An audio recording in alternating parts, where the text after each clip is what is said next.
It's up to you, Charlie. Shall we let your Grandma Georgina wait it out for the next 2 years, or shall we try to bring her back right now? Oh, yes, of course I do.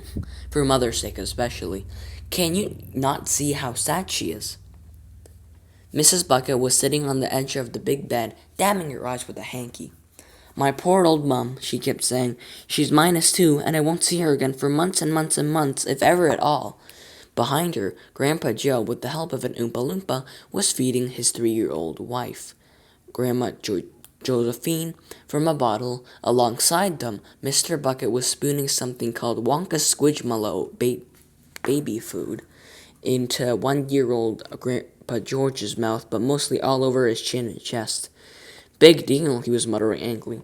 What a lousy, rotten this is. They tell me I'm going into the chocolate factory to have a good time, and I finish up being a mother to my father-in-law.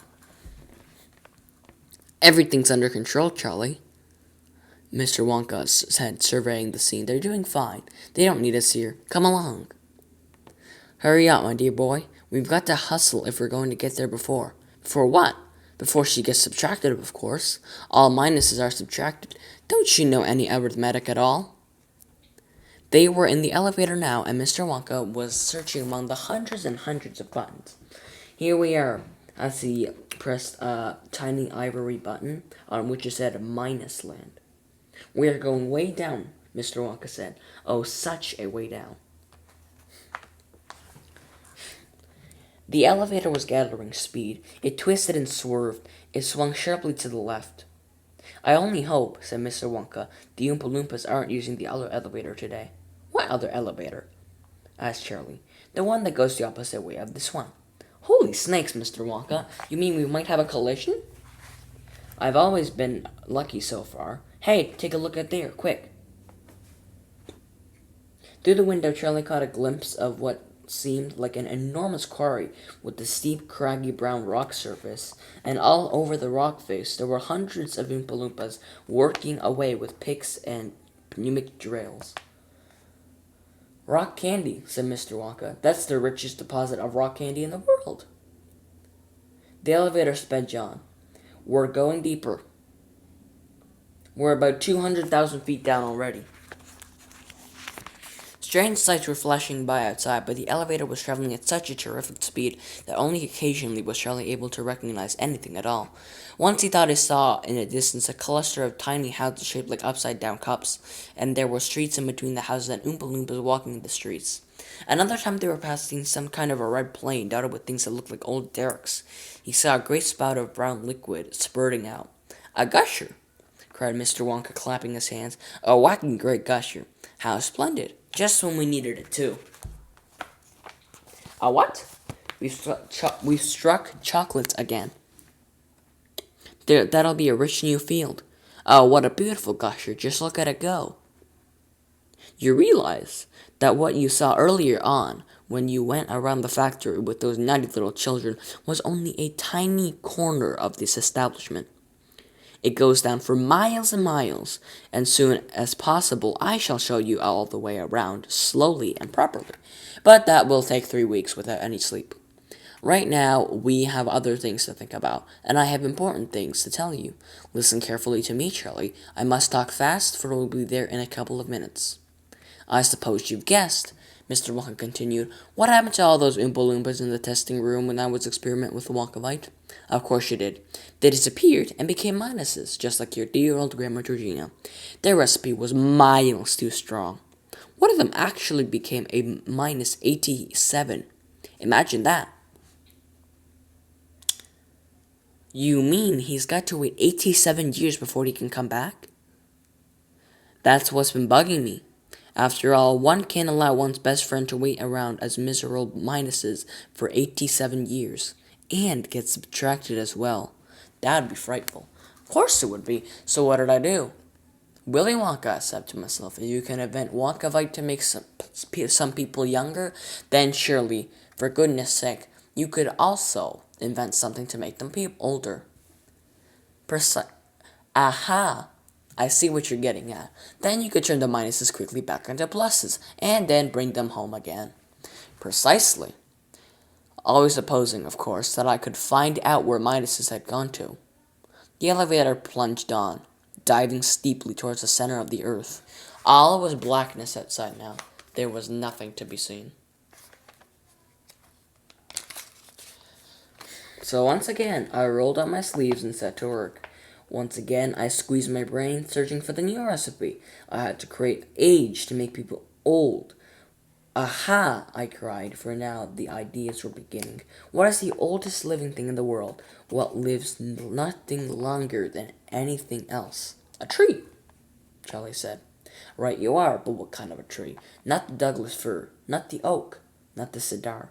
No, my boy, it is a tree called the bristlestone pine that grows up on the slopes of Wheeler Peak in Nevada, USA. You can find them on Wheeler Peak today that are over 4,000 years old. This is in fact, Charlie, ask any dendrochronologist you like, and look that word up in the dictionary when you get home, will ya? So that started me off. I jumped into the great glass elevator and rushed all over the world, collecting special items from the oldest living things. A pint of sap from 400-year-old bristlecone pine, the toenail clippings from a 168-year-old Russian farmer, an egg laid by a 200-year-old tortoise belonging to the king of Tonga, the tail of a 51-year-old horse in Arabia, the whiskers of a 36-year-old cat called Crumpets, an old flea which had lived on crumpets for 36 years, the tail of a 207-year-old giant rat from Tibet, the black teeth of a 97-year-old grimalkin living in a cave on Mount Popocatépetl, the knuckle bones of a 700-year-old Catalu from Peru. All around the world, I tracked down every single old and ancient animal there was, and took an important little bit of something from each of them. Then I mixed them all up. What happened? Charlie asked. It was fantastic. The moment he swallowed it, he began wrinkling and shriveling up. And before I knew it, the old volunteer had become an old fellow of 75, and thus, my dear Charlie, was Wonka invented. Did you rescue all the Oompa Loompas? Every single one of them.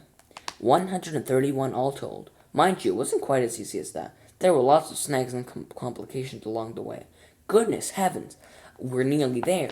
I must stop talking now and watch where we're going. Charlie realized that the elevator was no longer rushing and roaring. It was now hardly moving at all. It seemed to be drifting. Undo your straps, Mr. Wonka said. We must get ready for action. Charlie undid his straps and stood out and peered out. It was an eerie sight. They were drifting in a heavy gray mist. Stand back. Don't fall out, Charlie, whatever you do. The mist came into the elevator. It had fusty, reeky smell of an old underground dungeon. The silence was overpowering. There was no sound at all, no whisper of wind, no voice of creature or insect, and it gave Charlie a queer, frightening feeling to be standing there. Minus Land, whispered Mr. Wonka. This is it, Charlie. The problem is now that we have to find her. We may be lucky, and then again, we may be not. I don't like it here at all, Charlie whispered. It gives me the willies. Me as well. But we've got a job to do. Do any other creatures live here, Mr. Wonka? Plenty of gnoolies. Are they dangerous?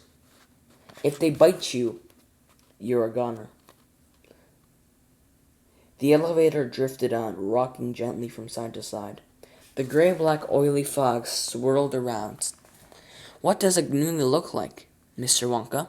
Oh, they don't look like anything. They can't. You mean you've never seen one? You can't see gnoolies, my boy. You can't even feel them. Well, until they puncture your skin. Then it's too late.